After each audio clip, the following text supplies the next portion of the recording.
ఎక్కి 14 సంవత్సరాలు మేము సిమ్మంగా చేసి కూడా ఇవాళ వాస్తవంగా అయితే నేను ఇది చేశాను నాకు ఓటు అడిగే దమ్ము ఒకడికి లేదు చంద్రబాబు నాయుడికి. మా జగన్ అడుగుతున్నాడు నీ ఇంటికి న్యాయం జరిగితేనే ఓటేయమంటున్నాడు, లేదంటే వదిలేయమంటున్నాడు. దానికి ఒక సిద్ధమేనా అని అడుగుతున్నాను. అది మెయిన్ పాయింట్, అంతేనా కాదా? ఇప్పుడు ఏదైనా కూడా ఒక ఇంటికి న్యాయం జరిగితేనే నాకు ఓటేయమంటున్నాడు. నేను అన్యాయంగా ఓటేయొద్దా, నాకు న్యాయం జరిగితేనే ఓటేయమంటున్నాను. కాబట్టి దానికి నెంబర్ 1 గా జగన్, అది నెంబర్ 1. అది చంద్రబాబు నాయుడు పవన్ కళ్యాణ్ పొత్తు పెట్టుకుని వస్తున్నారు, జగన్ ఓడిస్తాం. ఇట్లాంటి పొత్తులు అని పనికిరావబ్బా. పొత్తులు ఎందుకు? ఎలా ఇప్పుడు ఆ రోజుల్లో ఎల్లో మీడియా, ఈనాడు, ఆంధ్రజ్యోతి మొత్తం కలిసి చేసుకున్నాయి. ఇవాళ నమ్మేవాళ్ళు లేరు. ఆ రోజులు వేరు, ఈ రోజులు వేరు.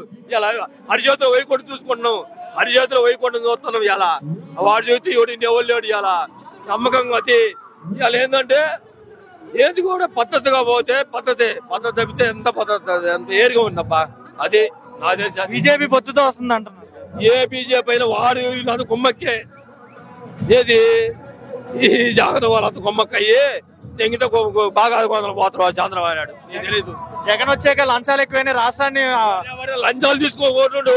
అప్పుడు రామారావు వచ్చిన కాదు లంచాలే. రామారావు వచ్చిన కాదు లంచాలే. లంచాలు తీసుకోకుండా పని చేయరు అయ్యా. అలా పెడితే పని చేయడు. 1,000 మంది పని చేస్తారు. అది తెలుసా?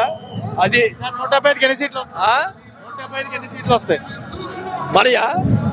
మా సీఎమవుతుడు ఎన్ని వచ్చాయి సీఎమవుతుడు. సీఎం అని గ్యారంటీ. జగన్ ని 4వ పెళ్ళం అంటున్నాడు పవన్ కళ్యాణ్ జగన్ ని 4వ పెళ్ళం అంటున్నాడు. 4వ పెళ్ళం కాదు, వాడికి 5వ పెళ్ళం మొగుడవుతుడు. పవన్కి ఏమి లేదు ఆడ సీన్ అంత లేదు. పవన్కి అంత సీన్ లేదు. 5వ మొగుడు అవుతుంది. మొగుడు ఇప్పుడు పెళ్ళ ఇది ఎన్ని చెప్పుకోకూడదులే. సంసారం గురించి చెప్పుకోకూడదు.